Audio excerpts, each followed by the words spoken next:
Time for another board game review, and this time we have the game Gridopolis. This was sent to me by Gridopolis Games, and the designer, I don't know, it doesn't say in the box. Become a multi-level gaming genius with Gridopolis. This is a game that you can build and pick any design and play. And let me show you how to play. So in Gridopolis, you want to be the last player standing. Actually, there's two ways to play. You could do it that way, or you can play to any time limit, and whoever has the most points is winner. In gameplay, option 2, every king you capture is 4 points, every pawn you capture is 3, every king you have left is 2, every pawn you have left is 1. That'll make more sense once I explain the rules. Now, how you build this grid is entirely up to you. I'm showing you the 2-player setup that they suggest, but you can totally make this however you want, basically. And the game provides you with a lot of extra pieces, like these, and the connectors like this. Let me just show you how these work. You know, you can just slide these in like this. It's very simple. And you got these poles to stick on there, and you can build off of things or do things. In fact, you'll see it in the gameplay later. Each player gets 3 of each of these pieces, 2 blockers, and 2 poles that they can use during the game. Now, pawns can move 1 pad at a time in any direction, including diagonally or forward. However, they can never move backward, which is towards their home row. So this back row here, where you have your king arisers, that is your home row. You cannot move backwards like this. You can also jump your own team to speed things up. All jumps must be in a straight line. You can do multiple in one move. So I could, jump like this. Now, if you manage to get your pawn all the way across to an opponent's home row, they become king. So let's just move these for a second to show you what I mean. Once this pawn lands here, it is king. You flip it over, and now it has a major advantage. It can move 1 pad in any direction, but they get 2 separate moves in a row. And the second move is optional, but I could go 1, 2 with a king. Teleporters like this are special nodes. You can teleport to any other open teleporter of your choosing. So when you land on a teleporter like this, you must teleport to another one. Let's say I go down here to the bottom. Blocker boxes eliminate a pad. Once placed, it cannot be moved on, and all players must go around it. And this counts as your turn. So I could be like, okay, I'm gonna place a blocker box here. So from now on, nobody can go on that pad. Another action you can do on a turn is build a pad. So let's say I take a pole like this.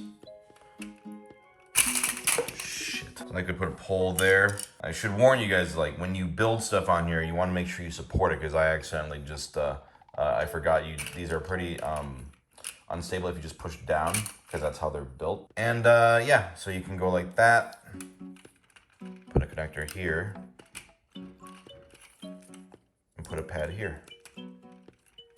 When using a post, the new pad must be directly above another pad. Oh yeah, this was here. Now let's talk about jumping.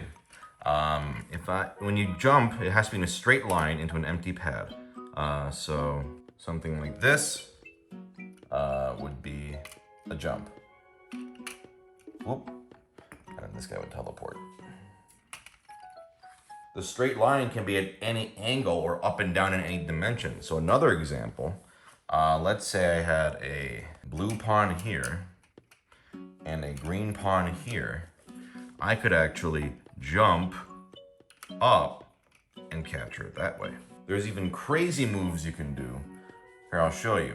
This pawn is up on the top level here. There's a blue pawn down there. In fact, I'm gonna move it so you can see this a little better. And so what I'm gonna do is I'm gonna jump this pawn straight line down to here, because technically that's a diagonal line going straight through, and this middle blue pawn gets eaten. So it was like starting down here, going down into that corner, and that pawn was directly in the middle. You can also multi-jump. So if I had, let's say, I could go like this. I could go jump, capture that, then jump, capture that, because you can go sideways. There's also a kamikaze move where, let's say I had a blue here and a green here. I could actually jump off and kill myself, but take this guy with me. And king jumping, since they're so powerful, they can jump multiple directions back and forth, and that's why they're so handy. And that's the game. You're just trying to get rid of all the other opponent's pawns, or if you're playing a timed game, you want to get rid of as many pawns as you can while keeping as many of your pawns alive. And you can, build more different sets. They have a website where you can, look up designs for yourself. And yeah, that's pretty much the game. So I gotta say, as someone who admittedly isn't that into abstract games, this works quite well. Not only does it work well as a fun abstract game, the toy value here is great too. Actually building the board or grid that you're playing on has a very satisfying feel of like Legos or Connects. There's an impressive amount of plastic in this box for you to tinker with. Toy-wise, this is great. And then on top of that, the actual game is pretty fun. It's essentially like a 3D checkers, but with clever little twists. I like that you can jump over your own pawns and capture other pawns. But jumping over your own pawns is fun too, Chinese checkers style. The teleporters and blockers are fun ways to mess with the board and with your opponent. And, adding a pad onto it, that's fun as you start to transform the field as you go. I kind of wish there was a little more of that. But, otherwise it might get a little too complicated. The jumping can get a little confusing if you're doing some of the advanced maneuvers. But that can also be where the game gets the most fun. Because it can get tough, like looking at it from all angles and wrapping your head around what is a legal jump, what is an illegal capture. But when you do get a handle on it, sometimes you pull off a great trap of you didn't see this, and you like sort of and you do like a multi-floor capture. It's extremely satisfying. You throw in, multi-jumping and kamikaze attacks, and it's full of potential for these really enjoyable, dickish moves. And it's also cool that you can basically create the board however you like and make up new configurations. If you're an abstract game fan and you want something with a great sort of table presence and toy value, I think this is a solid purchase.